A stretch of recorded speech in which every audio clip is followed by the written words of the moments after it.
recoge toda la sangre de todo lo que es intestino delgado, duodeno, yeyuno, ilium y parte del colon derecho.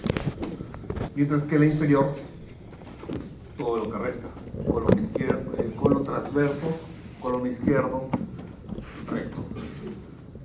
Y la esplénica, todo lo que es la circulación esplénica en general, vaso, hígado, cola de páncreas, esa zona. Toda la sangre va a fluir y va a formar la vena porta.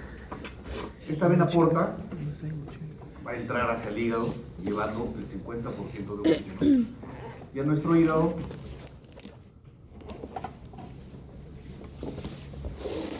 va a entrar y se va a dividir en dos. Una rama que se va hacia la derecha y otra rama que se va hacia la izquierda. Es una división un poco drástica ahí, ¿no? Y por arriba, acá van a producirse todos los procesos que vamos a ir viendo y la sangre va a ir desaguada hacia arriba, hacia la vena. ¿Cómo se llama esta vena? Desaguada. Hacia las tres venas suprahepáticas. 1, 2, 3. Y esta vena va a ir a la vena cava inferior. Entonces la sangre viene por acá, por la porta, se distribuye en todo lo que es la parte hepática y finalmente o sube por las mesentéricas, perdón, por las suprahepáticas derecha, media, izquierda. Esto va a formar una serie de segmentos, esta división vascular forma una serie de segmentos. El 2, el 3, el 4, el 5, el 6, 7, 8. A este también le llaman 4. A, B y el 1 está por atrás. En verdad, este conocimiento de esta segmentación hepática permite tener 8 hígados y avanzar en sí en lo que es una estructura en la unidad quirúrgica. Como entra, paralelamente también está entrando, ¿no? La arteria. Bueno, está entrando acá también la arteria. Igualito es una arteria hacia el lado derecho, hacia el lado izquierdo. ¿Y está saliendo qué cosa? La vena hepática. ¿Qué sale? Conducto colega. La vena y la arteria entra. ¿Pero qué cosa sale? La vía biliar, ¿no? La vía biliar porque es la excreción, ¿no? No digo de que entre y sale en el sentido del contenido, ¿no? La excreción biliar sale. Esta sangre está entrando. Y eso forma lo que se llama tríada portal. La vía biliar, la porta y la arteria hepática. Cada segmento es independiente de su drenaje. Cada segmento tiene su arteria, su vena porta y su vía biliar. De estos 8 segmentos, ¿no? Y esto permite mantener la funcionabilidad si es que se hiciera algún tipo de resección. Yo puedo sacarle hasta los 2 tercios, es decir, puedo hacer unas resecciones de 70-80% del hígado y quedarme con 2-3 segmentos. Y eso es suficiente para que pueda seguir manteniendo su función. Estoy haciendo la estoy haciendo esto. Imprimí esto. Se ve, esta es la parte esquemática, esta es la parte del enmarañado finalmente, porque a todas entra una arteria, una vena y sale una vía biliar. Y todas finalmente, todas buscan la salida superior hacia la vena cava.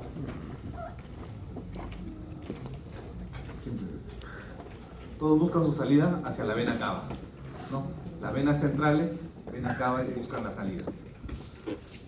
Entonces, el paso de la sangre a través del hígado a ese flujo de 1,5 litros por minuto, 25% del gasto cardíaco, es fundamentalmente para cumplir todas estas funciones. Pero, si ustedes lo ven ya más de cerca, acá está lo que le dije, su vena porta, como es buen flujo, es ancha, bien ancha, es grande. Su arteria hepática más chiquita, mayor presión, más musculosa. Su vía biliar por arriba, esta es la tríada portal, ¿no? Está entrando la sangre por acá, entra la sangre y va a discurrir por todos los hepatocitos. Estos son los hepatocitos, uno al lado del otro, y va a empezar a discurrir la sangre de esta tríada hacia la vena central. y la unión de venas centrales se van hacia la cava, ¿no? Cava corazón. En el transcurrir de toda esta sangre, en toda esta zona, se van produciendo los diferentes procesos metabólicos, de síntesis, de detoxicación, etc. Si lo vemos más grande, vamos a ver acá en el círculo azul, son las venas centrales, a manera de hexágono, y en las periferias las tríadas portales, ¿no? Tríada portal, acá hay una vena central, otra vena central.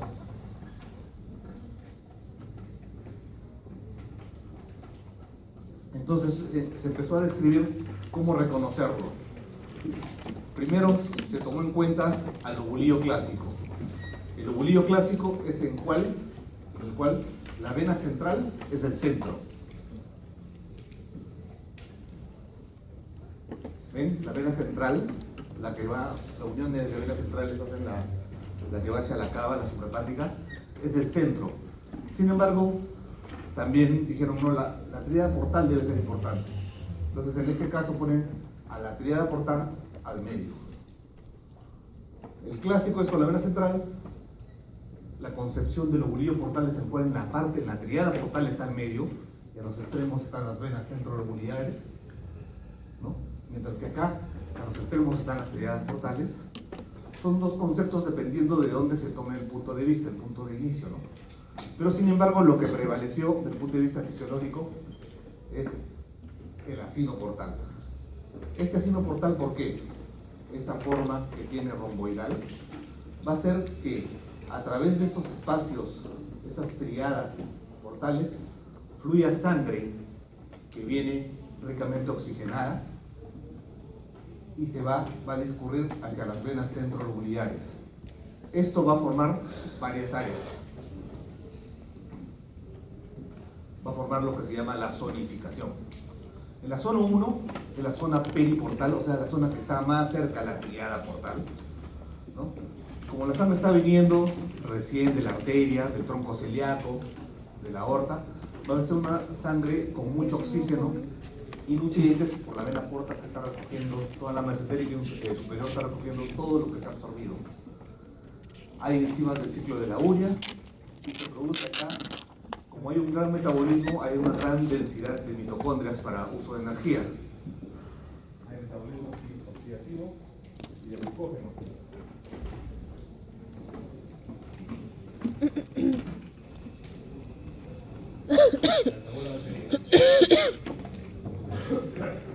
¿Ahí me escuchan? ¿Ya? Entonces existen estas tres zonas, ¿no? La zona periportal, que es la zona que recién está entrando la sangre, rica en oxígeno, rica en nutrientes. Y esta sangre va a ir discurriendo hacia las venas centrolobuliares. Entonces lo que está más cerca de la vena centrolobuliar se va a llamar la zona pericentral. Pero como la sangre ha entrado con mucho oxígeno y con muchos nutrientes, a lo largo de cada hepatocito, la sangre va utilizando el oxígeno y esta sangre ya es poco oxigenada. Tiene menor cantidad de nutrientes que la primera porque ha ido discurriendo por los hepatocitos. Y se caracteriza porque hay estos procesos en este nivel. Procesos tipo 1 del citocromo 450 y metabolismo anaeróbio y de fármacos. Y en el medio una zona intermedia que se va a diferenciar de acuerdo a lo que se necesita. Pacientes, por ejemplo, que tienen intento de suicidio con benzodiazepinas. ¿Qué zona sufre? La zona de transformación de fármacos. ¿Qué zona sufre? La zona 3. Entonces, cuando a esos pacientes les hacen una biopsia hepática, la biopsia hepática ven al microscopio que la zona que está más cercana a las centrolobuliares están necróticas por este hecho. Sin embargo, si yo tuviera algún tipo de hemorragia o sangrado, ¿qué zona tiene más oxígeno? ¿Qué zona se vería más afectada? La zona 1 acá arriba, ¿no? Entonces esa es la clasificación desde el punto de vista fisiológico. Como la triada portal acá a un extremo va a definir la vena porta, va a definir una zona 1 que está cerquita, una zona 2 intermedia y una zona 3 mucho más cerca a las venas centrales. Entonces se establece más o menos como si fuera el ejemplo que siempre se da, como si esta fuera una unidad funcional hepática, esta fuera la vena centrolobular, y esta vena, conjunto con otras venas, van a formar la suprahepática y se verá la vena cava. La sangre va a discurrir de los extremos, de los 6 vértices, ¿no? ¿Se acuerdan? Donde están las triadas portales, y la sangre va a pasar por todos los espacios, por todas las travéculas. Y estas travéculas van a pasar por cada hepatocito, que viene a ser un hepatocito. Cada uno de ustedes es como si fuera un hepatocito. Entonces, entre cada hepatocito se va produciendo ¿qué cosa? ¿Cuál es la patita con otro hepatocito? ¿Van a producir? Bilis. Que no va a entrar con la sangre, sino va a salir. Pero a través de estos espacios, es lo que se llama el espacio de Lis. No está puesto. El espacio de Lis es justamente el espacio que hay. El espacio de Lis es justamente el espacio que hay en este canal, en este corredizo, en esta trabécula, con cada hepatocito.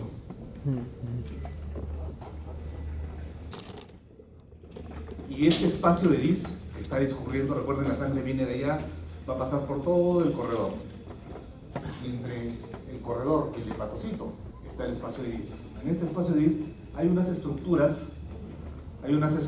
celulares, fibras nerviosas, fibras de colágeno tipo 1, tipo 2.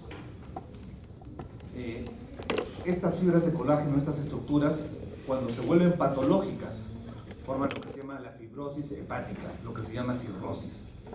¿Por qué? Porque a través de estos corredores hay fenestraciones, hay agujeros que permiten el paso de sustancias. Pasa la albúmina, asociado a algún fármaco o alguna sustancia, pasa y es metabolizado por el hepatocito. Y en ese espacio, estas células de hito, células estrelladas, células adiposas, le dicen también, hacen que estos espacios hagan un efecto de contractibilidad. Es decir, como que cierran las ventanas y las abren de acuerdo a lo que haya. En la patología sucede que estas células estrelladas se vuelven fibrosas en el hígado y no permiten el buen intercambio. Eso es lo que se conoce como cirrosis hepática. Estas células estrelladas en este espacio de Lis van a encargarse de la remodelación de toda la matriz extracelular, síntesis y producción de proteínas, dejando o rechazando a través de sus penetraciones. Las funciones del hígado: la formación y secreción de bilis, metabolismo de los nutrientes, excreción de drogas, la síntesis de las proteínas, el sistema inmunológico. Son múltiples las funciones hepáticas. Las principales, la detoxificación y eliminación de productos. El hígado va a tener dos procesos. Los procesos tipo 1, que le dicen reacción de fase 1, procesos tipo 1, procesos A, O, y la otra es reacciones de fase 2, procesos tipo 2, reacciones B. ¿Qué va a hacer en las reacciones tipo 1? Va a oxidar, va a hidroxilación, todos estos mediante el citocromo 450. Y en las reacciones tipo 2 se va a producir la conjugación con ácido glucurónico, sulfato, aminoácidos. Estos son los dos mecanismos por los cuales el hepatocito hace sus procesos de detoxificación y eliminación de productos. ¿Se acuerdan? El colesterol por una 7-hidroxilation, reacción de tipo 1, y después ese colesterol que había sido hidroxilado mediante una conjugación con ácido glucurónico. O sea, el hígado va utilizando esos dos procesos para su infinidad de actividades que tiene. Metabolismo de carbohidratos. En general lo que hace el hígado es un amortiguador. Si viene mucha glucosa, la guarda la glucosa, la guarda a manera de glucógeno. Y si falta glucosa, hace la neoglucogénesis. Destruye ese glucógeno para producir glucosa. Es como un buffer, como un amortiguador para mantener una homeostasis de la glucosa constante. Es necesaria porque en los casos de insuficiencia hepática, en el cual el hígado no está funcionando bien, al no haber una buena amortiguación, hay casos de hipoglicemia. Y estos pacientes cirróticos debutan con crisis de hipoglicemia.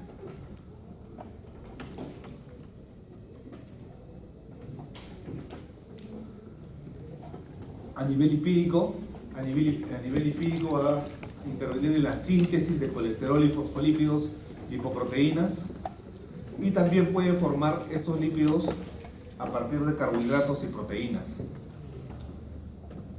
Metabolismo, estos lípidos también los desempaqueta los que vienen a través del intestino delgado como kilomicrones, los desempaqueta, los procesa, los sintetiza y los vuelve a reempaquetar. Metabolismo de proteínas, fundamentalmente los ácidos no esenciales, síntesis de proteínas plasmáticas, albúmina y de coagulación. Importante porque son pacientes que también debutan con hematomas, moretones, ya que no tienen una buena coagulación, no tienen una buena albúmina, cicatrices que demoran mucho en cicatrizar, heridas que demoran mucho en cicatrizar, no se les puede hacer cierres quirúrgicos porque están hipoalbuminémicos, desnutridos. Y dentro del metabolismo de las proteínas, el cuerpo no puede metabolizar totalmente a las proteínas, sino que se queda siempre con amonio. Entonces el cuerpo lo que hace es el hígado lo que hace es transforma este amonio en urea y lo puede excretar de manera renal. Las proteínas no se metabolizan totalmente, sino que se metabolizan hasta amonio. Es decir, vienen las proteínas por todo el tubo intestino delgado, pasan hacia el colon a manera de amonio y por las bacterias que hay acá se transforman en urea. Y esta urea a nivel hepático es excretado la mayor parte a nivel renal, 75%, y otra parte regresa hacia el colon. Nuevamente se reabsorbe, pero siempre hay un porcentaje que se excreta. Es decir, el hígado utiliza este amonio, este proceso, esta formación de urea para tratar de controlar al amonio. ¿Por qué? Porque este proceso es fundamental. Cuando no está funcionando bien el hígado, se incrementan los valores de amonio. Y estos valores incrementados actúan como falsos neurotransmisores cerebrales y ocurre la enfermedad que se llama encefalopatía hepática. No funciona bien su hígado, se incrementa el amoníaco, el amonio, y actúa como falsos neurotransmisores y le da al paciente lo que es la encefalopatía hepática, que es como un paciente borracho, confuso. Entonces, ¿cuál es el tratamiento de la encefalopatía hepática? Lo que hacen algunos es, si las bacterias son las que van a transformar esto, las bacterias acá a nivel del colon, démosle antibiótico para disminuir la flora bacteriana y así disminuir la producción. Ese es un factor. Disminuyen un poco la encefalopatía hepática. Otro factor que hacen ya es quirúrgico. Esta sangre está regresando hacia el hígado y no puede ser controlada. Una de las colaterales acá de la mesentérica inferior, la anastomosan hacia la renal. Entonces esta venita inferior, la vena mesentérica inferior, la pasan a la renal, entonces ya no pasa hacia el hígado, pero pasa de manera sistémica. Entonces disminuye un poco el flujo que hay acá, mejoran un poco, pero contrariamente va hacia la vía sistémica, ¿no? Hacia la vena renal. La vena renal va directamente hacia la cava, ¿no?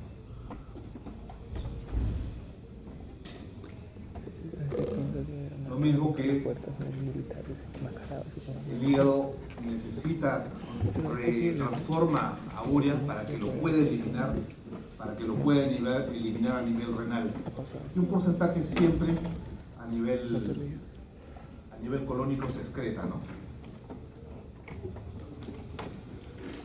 Otra de las funciones, la secreción y excreción de la bilis.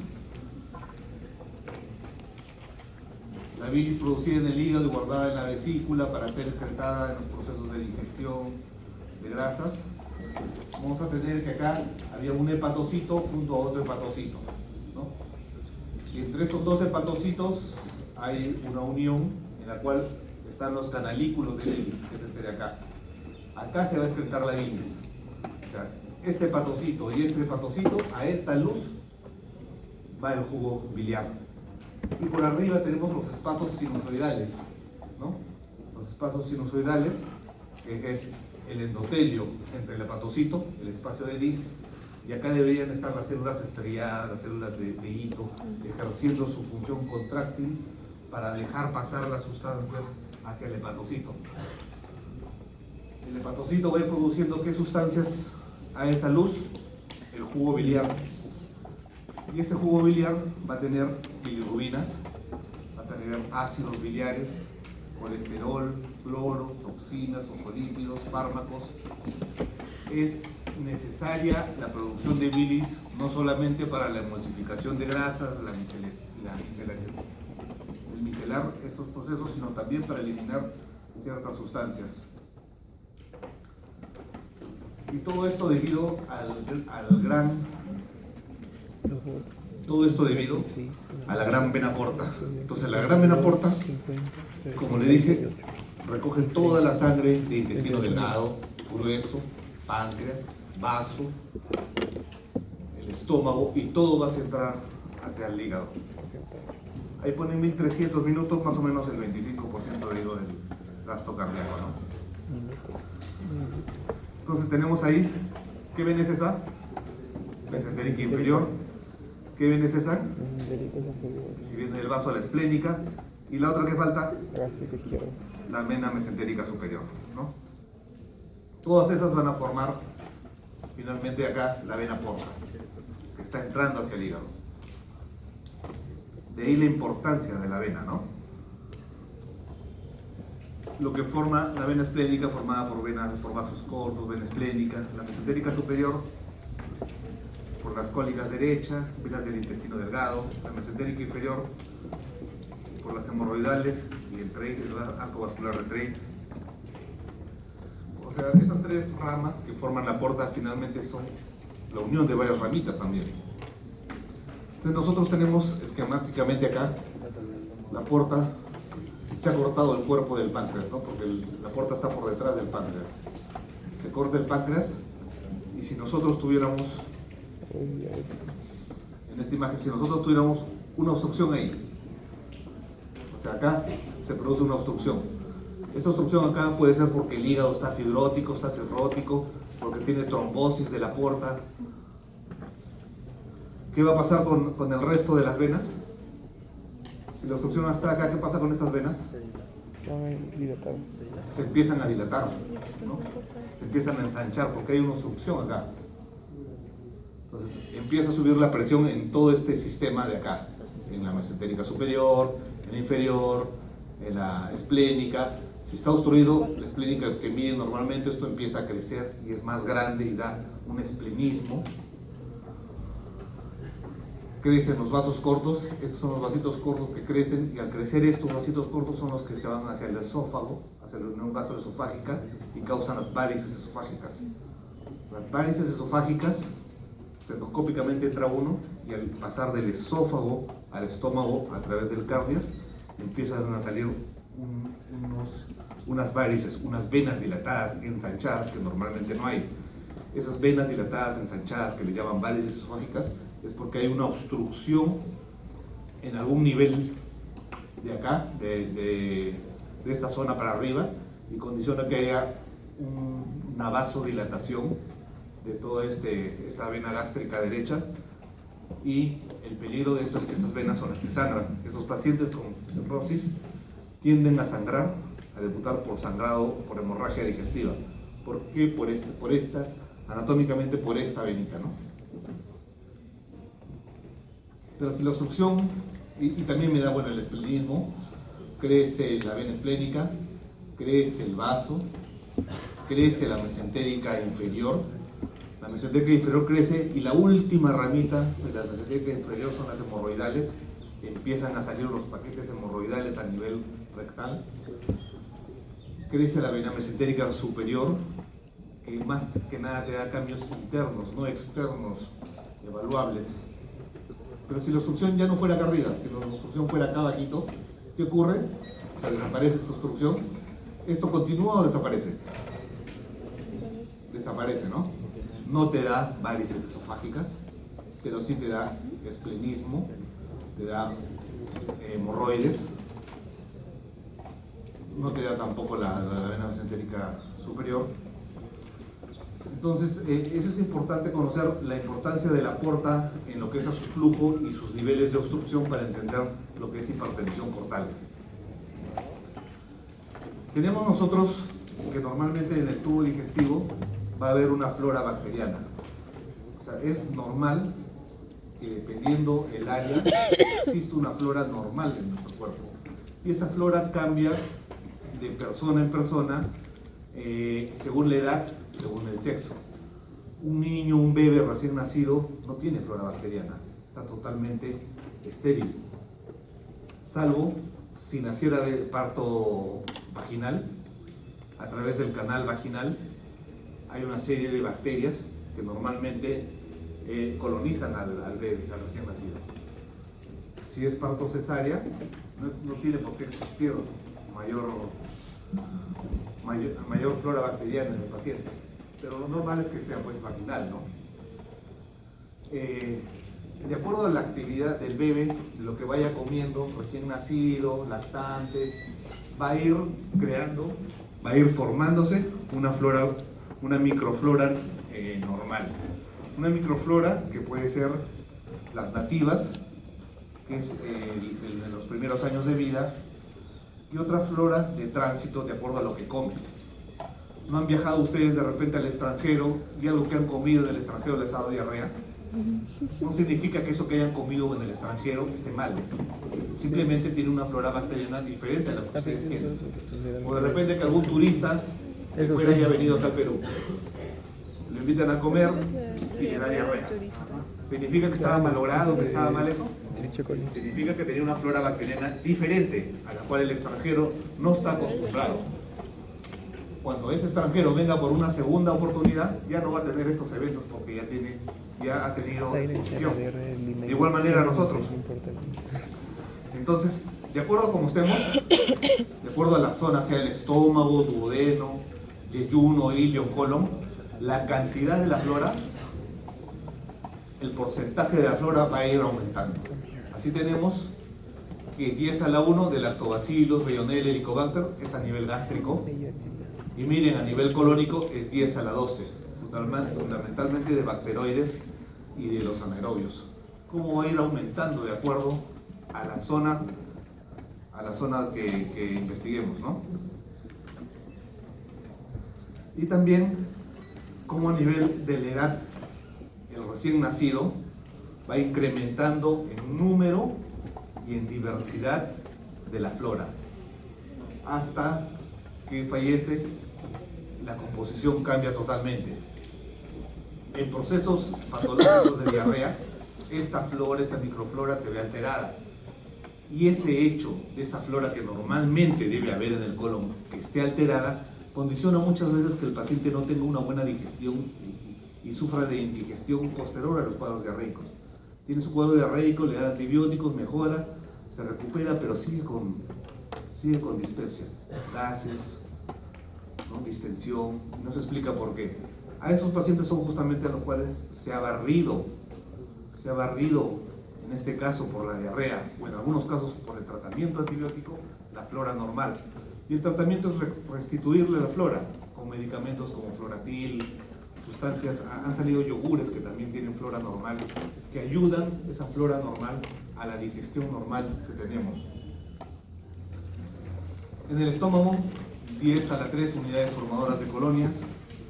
Esto debido a las secreciones ácidas, biliares, pancreáticas y por la gran actividad que hay ahí, ¿no? Si hubiera menor actividad propulsiva, si hubiera menor cantidad de ácido, hubieran más unidades formadoras de colonia. Pero justamente ese es el hecho, para eso existe el ácido, para disminuir la cantidad de agentes que agreden al estómago. Sin embargo, en el yugo, en el ilio, ya no hay tanto ácido, ¿no? Y va aumentando, miren, de 10 a las 7 unidades formadoras de colonia por gramo de contenido. Y a nivel del colon, 10 a la 11 unidades formadoras de colonia, pero ya fundamentalmente a nivel colónico estamos hablando de anaerobios. Y en el colon ya es un tránsito mucho más lento a lo que es en las partes altas, ¿no? Flora intestinal en el colon, todos estos pueden haber, pero la mayoría de estos no se puede cultivar. Cuando les hacen cultivo de heces, siempre va a haber alguna bacteria, algún germen ahí. No significa que sea patológico, significa que es su flora normal. Hay algunos que son patológicos, otros que no lo son. Pero fundamentalmente el malo son los anaerobios, los gram negativos, ¿no? Esos anaerobios, esos son los que causan mayor irritación a nivel peritoneal. No es lo mismo que tengamos nuestra cavidad abdominal y se produzca una perforación del estómago. Si el estómago se perfora y cae hacia la cavidad abdominal, ¿qué cosa hay en el estómago? Ácido, ¿no? Ese ácido causa una irritación de todo el peritoneo, que es lo que recubre la parte abdominal. Eso no es lo mismo que si se le revienta la vesícula por un cálculo y le sale bilis, o si a nivel del colon se le perfora el colon por una bala, le sale heces, o si sangra alguna úlcera gástrica y hay sangre, entonces toda la cavidad peritoneal va a responder de diversa manera al estímulo: sangre, heces, jugo gástrico, bilis, hasta orina, de repente una perforación vesical. Cada una de esas va a ejercer una irritación diferente en todo lo que es la parte de la mucosa, de la serosa peritoneal. Esta flora intestinal nos va a servir para nutrición y metabolismo. Sustratos o residuos dietéticos no digeribles, detritos celulares, moco endógeno, y gracias a esto también, a estos ácidos grasos de cadena corta, lo utiliza como fuente de energía para la célula fundamental, que es el enterocito. Es decir, el enterocito del tubo digestivo, el intestino delgado, utiliza esta energía para recuperarse, ya que el enterocito tiene un gran recambio celular. Sirve para absorción de iones, calcio, magnesio, fierro, producción de vitaminas, la síntesis de aminoácidos a partir de amoníaco, lo que habíamos comentado, de esas bacterias.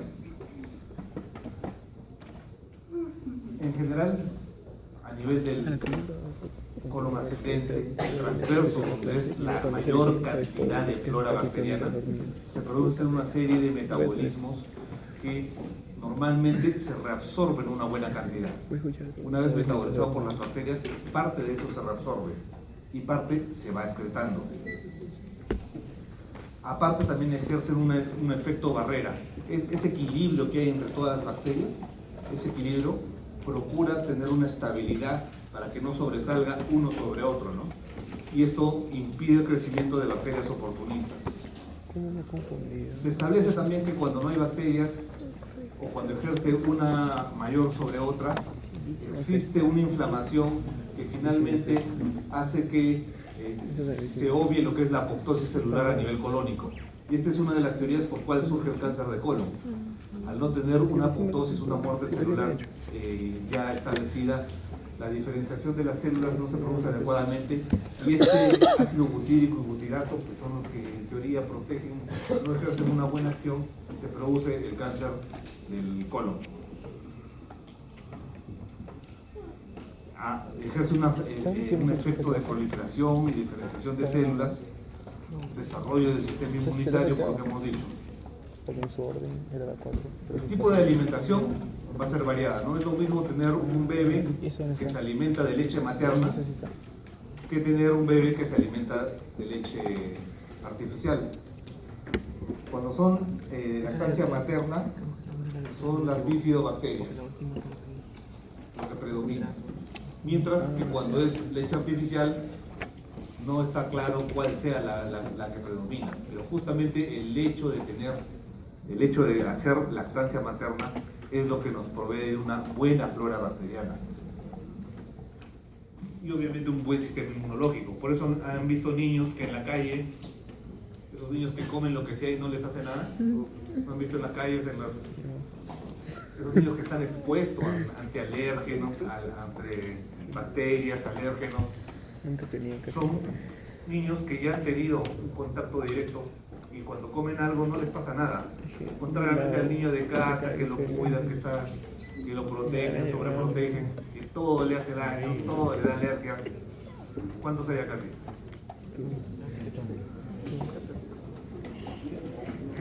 Tenemos acá desde el nacimiento hasta la vejez. Como desde que nace hasta que muere, cómo se van desarrollando las bacterias. Fundamentalmente esta bifidobacteria, que es la de la leche materna, como hasta la ave lactancia, cómo está, cómo crece, y los anaerobios y bacteroides. Una vez que ya todo está pasando, la motilidad va avanzando, vamos a llegar a esta válvula de acá, la válvula iliocecal. Llega la sustancia a través del ilion terminal y del ilion terminal va a pasar la válvula iliocecal. Esto pasa por un juego de presiones y un juego de estímulos químicos en esta zona. La presión y los estímulos químicos condicionan que esta válvula se aperture y pasa todo el contenido en un solo sentido. No pasa de retroceso, solo pasa hacia adelante. Acá pasa hacia adelante y va a empezar lo que es el colon ascendente, ¿no? El colon ascendente con su primera porción, el ciego, y acá está, no se ve acá, pero por acá está el apéndice, y va a empezar el colon su función. Nosotros vamos a tener ese colon ascendente, transverso, descendente, sigmoide, esa manera de sigma, y recto. En el colon va a haber una serie de funciones, pero fundamentalmente son, en el lado derecho, es la absorción de líquidos. El lado derecho es la absorción de líquidos.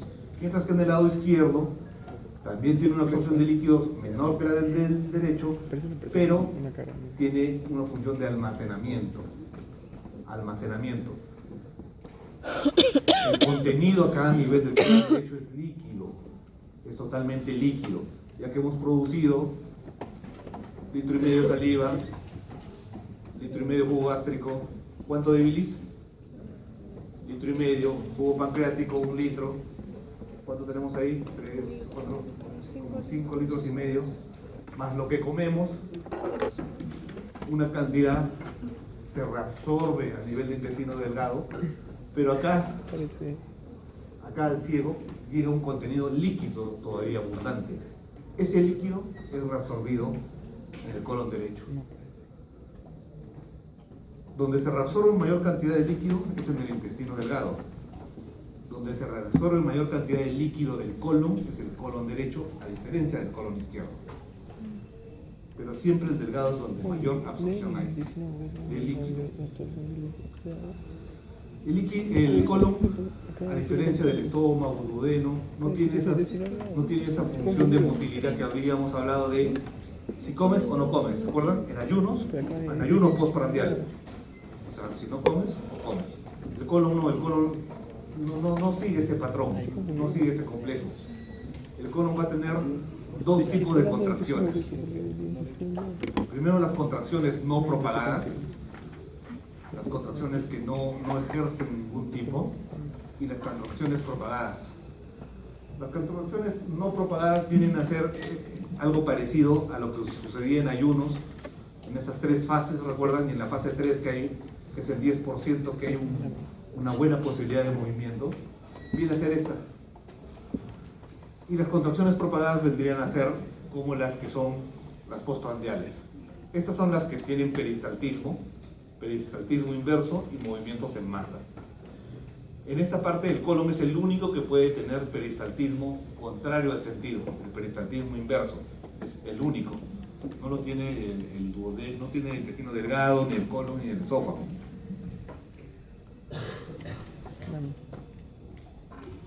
Entonces acá tenemos el peristaltismo. Puede ser el peristaltismo en el sentido normal o el peristaltismo en el sentido inverso. Acá tenemos contracciones de masa que se dan 3 a 4 veces al día, son bien raras, en las cuales un gran segmento se tubuliza, no tiene ya las austras, ¿ven? Se tubuliza y lo logran ver totalmente una contracción de masa. Recuerdan acá, a diferencia de todo el tubo digestivo, la longitudinal externa forma las tenias, las 3 tenias, a diferencia del todo que está totalmente recubierto.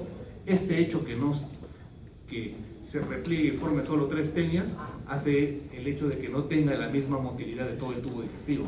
Por eso es que no se mueve igual en ayuno y postprandial. Como les dije, estas contracciones del intestino grueso no obedecen al complejo motor migratorio, no obedecen al ayuno, no es como estómago, no es como delgado. Las contracciones no propagadas son menores, mientras que los movimientos de masa son de gran amplitud, son grandes, sin embargo no son comunes, 3, 4 veces al día, son raros. Son raros estos movimientos. Fundamentalmente, recuerden acá, absorción el lado derecho, el lado izquierdo, almacenaje. No tiene el mismo movimiento porque no tiene la misma proporción de fibras musculares. Hasta que subimos por el colon ascendente, el ángulo transverso, descendente, sigmoides, y el sigmoides va a formar un ángulo con lo que es el recto.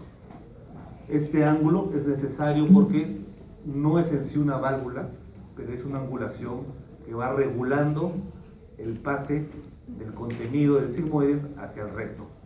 Y el recto va a tener una capacidad, un compliance, se va a ir modificando de acuerdo al volumen. Y finalmente el ano con sus esfínteres, ¿no? El esfínter anal interno y el externo.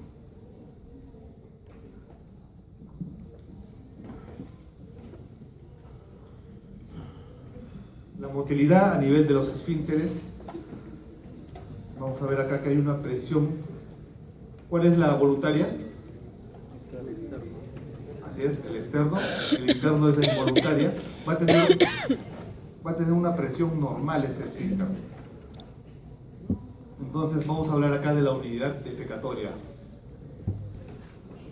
El recto en forma de S, esa S que hemos visto, de 12 a 14 centímetros. La capa circulares y longitudinales, en esta zona sí se explayan y envuelven todo el recto. No es como el colon que solamente están las tenias y las austras, no. Acá lo envuelve totalmente. Y uno por eso justamente lo reconoce, porque ya no hay tenia, no hay austras, está totalmente envuelto. Se entrelazan estas zonas y terminan a nivel del canal anal. El canal anal en sí, la proporción de 3 a 4 centímetros, que tiene un ángulo recto anal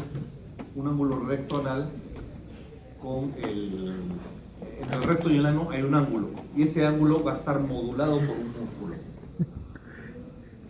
Así que en reposo tenemos que el ángulo es de 90 grados, en contracción 70 y empujo puede llegar hasta 130.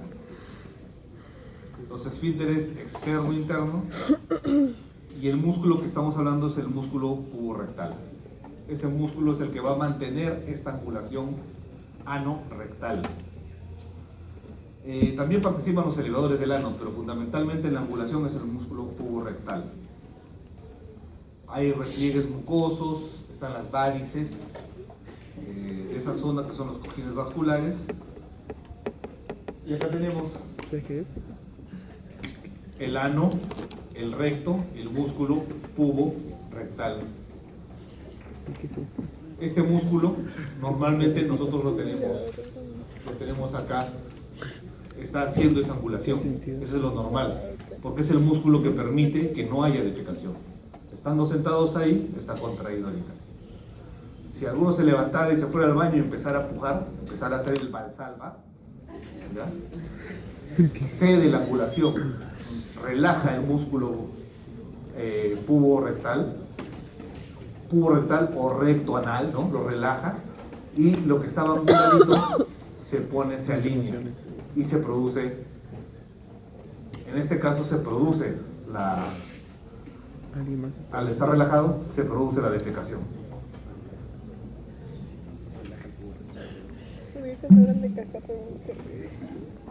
Daniela, un poquito ahí.